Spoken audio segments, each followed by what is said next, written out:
friends, Miss Wendy here with the Fairfield Public Library. Welcome to week 4 of our summer challenge. And this week's DIY is a wooden block adjustable slide knot necklace.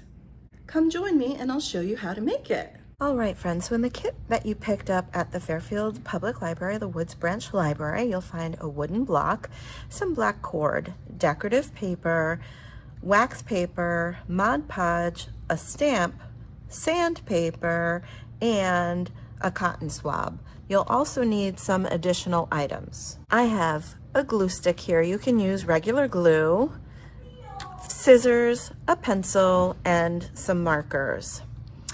Let's get started. All right, friends, so this is our wooden block. And the first thing that we're gonna do is go ahead and take our sandpaper, the gritty side, not the smooth side, and we're going to use that to kind of smooth the wood. So the hole around the wood, you can use that sandpaper if you want to curl it up like that. Just go ahead and make sure that that hole is nice and smooth. If it's easier for you to put it down on the table and sand it that way, that is fine too. All right, so we're gonna clean away our sawdust. And we have our block here. Just go ahead and give it a tap a couple times on each side where the hole is, just to get some more of that sawdust out. All right, so we have a couple ways that you could decorate your wooden block. I have one here to show you. You can put your decorative paper on your block, or you can use the stamp that we gave you and put that on the block with marker. So first I'll show you the stamp.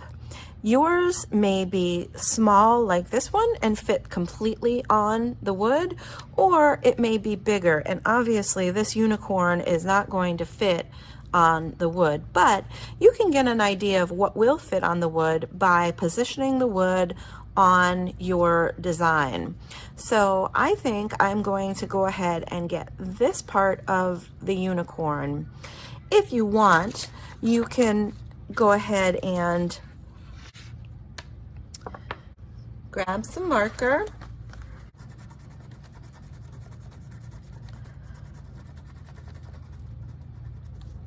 and you can stamp your paper. And I'm gonna try to get this part of the unicorn. If you want to use your pencil, you can trace your block and see about what part of the design is going to come onto the block. So you could see that this part of the unicorn will be on your block, and that's what I'm going to do. So I'm just going to add more marker. And now, instead of stamping my block, what I want to do to have a little more control is place my block on top of the stamp. So I'm just going to do that. And now I'm going to try not to move it, and I'm just going to apply more pressure so that the design transfers. And there it is. I did move it a little bit, but still, I like my unicorn. I'm also going to use some decorative paper on the other side. Like this has 2 designs, and one day I can wear it this way, and another day I can wear it that way.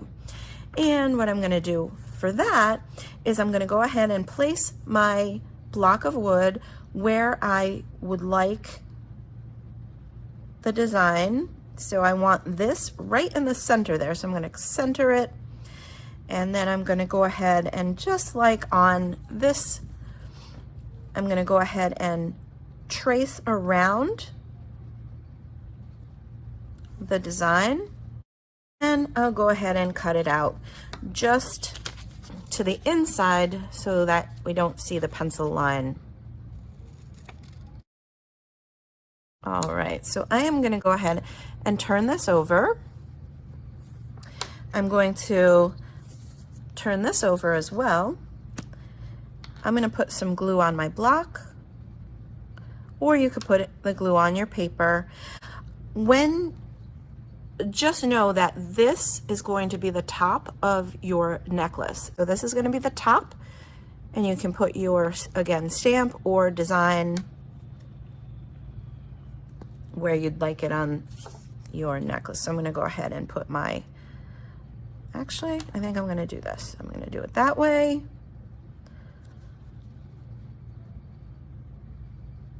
And if you find that you have a little bit extra, you can trim it. You can fold it over, and that works too. Okay. If you wanted to do the sides, just make sure that you don't obstruct the hole. If you did, just make sure to punch through it so that your cord could still fit through that hole. Okay? If you'd like to decorate or color in any of your design, you can totally do that. And I recommend that you let this dry for about 24 hours before you Mod Podge. So that is our next step, and I am going to speed up the process.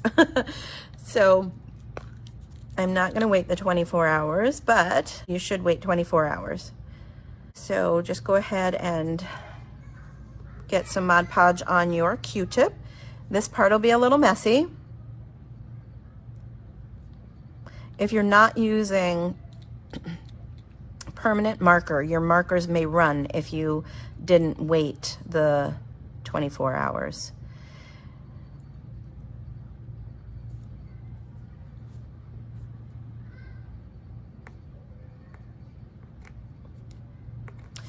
And you can put Mod Podge right over your paper as well, so it'll be nice and shiny.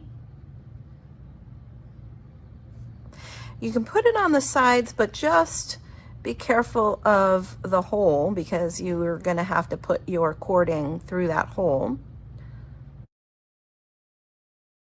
And you can do the top and the bottom.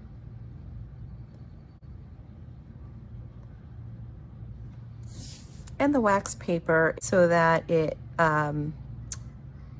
the Mod Podge won't stick to your table. But this is going to have to dry for about 24 hours. So go ahead and clean up your hands, throw away anything that you're no longer using. All right, and it's not been 24 hours. So I'm gonna let this dry for 24 hours. I'm gonna put that aside, and I'm gonna show you how to make the slide knot through this wood block. So go ahead and take your black cord, put it through the hole. If you didn't want to make a slide knot, you can just knot it here like this. So put the two ends together, wrap around your fingers, and go ahead and put those ends through and tie. And you can wear it just like that. Or if you want to try the slide knot, bring one end around and fold it. This is about 3 to 4 inches or so. I'm going to put this other end underneath that one, but I'm going to keep it straight. All right, so it looks like we have 2 ends and one coming along this way. It's really one end and the other end. I'm going to pinch this here. As I pick it up, I'm going to make sure that the bottom one is in the middle, and the one that is attached to this is down on the bottom. All right, so the one on the bottom is the one I'm going to grab underneath and bring around, and I'm gonna wrap it around. So I'm gonna wrap it once, twice, 3 times, and on the 4th time, or after the 4th time, I like to make a bigger knot, I'm going to put it down and through that hole, and I'm gonna grab that end with my fingers, my pointer and my thumb. And then I'm just gonna work that knot, pushing it that way and pulling this end. It's kind of hard to see what I'm doing, but that's what I'm doing. I'm twisting it a little bit as well to try to keep it nice and like a barrel. All right. And you don't want it too tight because this is going to have to slide. And you see that it's doing that. So that's pretty good. All right. And it's pretty tight. So now what I'm going to do is bring this through a little bit. I'm going to flip my necklace, and this one is going to do the same thing. I'm going to have this underneath, this on top, pinch that there to pick it up, and again we're going to work with the bottom strand, and we're going to bring it up and around once, twice, working toward this thumb, 3, and on the 4th time I'm going to bring it and put it through, and there's my knot. And again, work it, push it and pull, push and pull, push this and pull, and maybe sometimes twist so that you get the shape of that knot that you want. There we go. And that's a slide knot, a double slide knot, and you can pull them apart and pull them apart. So that shortens the necklace, and this lengthens the necklace. If you get it too short, just go ahead and push those knots apart, and then you'll be able to slide them that way. Now, if you have a little bit too much here, you can go ahead and trim it to about 1/4 inch or so, and 1/4 inch or so. And there you go, a double sliding knot adjustable necklace. Nice job, friends. This was a little tough and you did great. Woohoo! Awesome job. So friends, I hope you had so much fun making your slide knot necklace. And our code word for week 4 of our summer challenge is write. W-R-I-T-E, write. So add that into your beanstack account for some extra points for doing this craft.